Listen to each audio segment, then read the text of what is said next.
एक सीमा साधे रहना, हम भीतर देश बचाएंगे। तुम रक्षा करना सरहद की, हम अपना फर्ज निभाएंगे।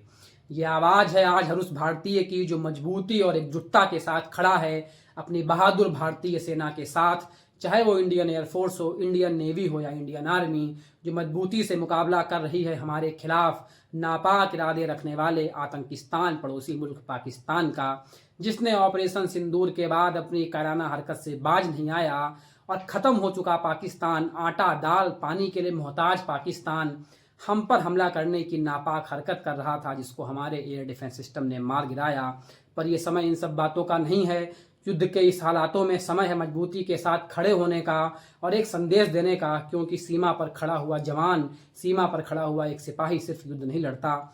युद्ध में होता है उसका परिवार, उसका गांव, उसका देश और उसके साथी। हम सब मिलकर के एक साथ युद्ध लड़ते हैं।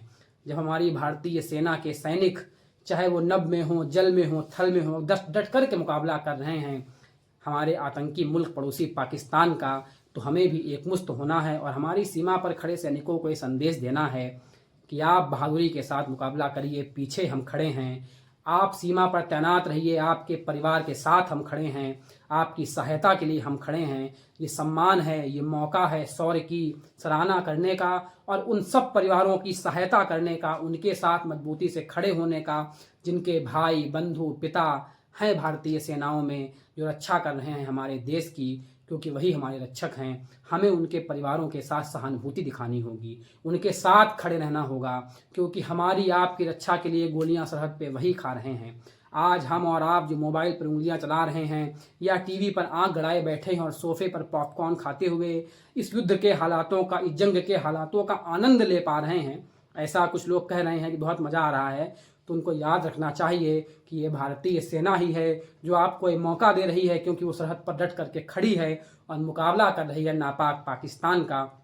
इसीलिए मैं आप सबसे निवेदन करना चाहता हूँ कि धैर्य बनाए रखिए, शांति बनाए रखिए, मजबूती के साथ खड़े रहिए। किसी भी तरह की मिस इन्फॉर्मेशन को व्हाट्सएप पर, सोशल मीडिया पर बिना वेरीफाई किए ना फैलाइए।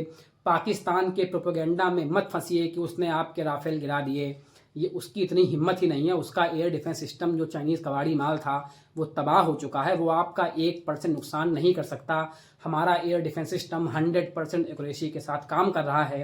पर जिम्मेदारी हमारी ये है कि हम एक जिम्मेदार नागरिक बने, अपने आसपास की चीज़ों का ध्यान रखें, इस युद्ध के हालातों में किसी भी तरह के प्रोपेगेंडा में ना फंसें, धैर्य रखें, हर एक इन्फॉर्मेशन को डबल ट्रिपल चेक करें उसको आगे फॉरवर्ड करने से पहले, क्योंकि एक मिस इन्फॉर्मेशन जो आपके हमारे द्वारा फॉरवर्ड की जाती है वो भी कभी न कभी, कहीं ना कहीं बहुत नुकसान कर सकती है। ये देश साथ खड़े रहने वाला देश है और वो पाकिस्तान जो हमसे 3 लड़ाइयाँ लड़ा, तीनों हारा, जिसके 93,000 सैनिकों ने हमारे भारतीय सेना के सामने समर्पण कर दिया था, उससे घबराने की कोई आवश्यकता नहीं है। उसकी ना तो इतनी हिम्मत है ना हिमाकत वो कुछ कर सके, और इस बार तो हम उसे सबक सिखाने के लिए तैयार ही बैठे हैं। भारतीय सेनाएं सीमा पर चौकसी बढ़ाए हुए हैं। आने वाला वक्त ही बताएगा कि पाकिस्तान नक्शे में रहेगा या नहीं रहेगा, पर हमें खड़े रहना है देश की सेनाओं के साथ जो देश की सीमाओं पर कर रहे हैं आपकी और हमारी रक्षा। पर आप देखते रहिए सत्य पथ, लाइक करिए, शेयर करिए, सब्सक्राइब करिए और कमेंट बॉक्स में जरूर लिखिए भारतीय सेना के लिए जय हिंद, वंदे मातरम।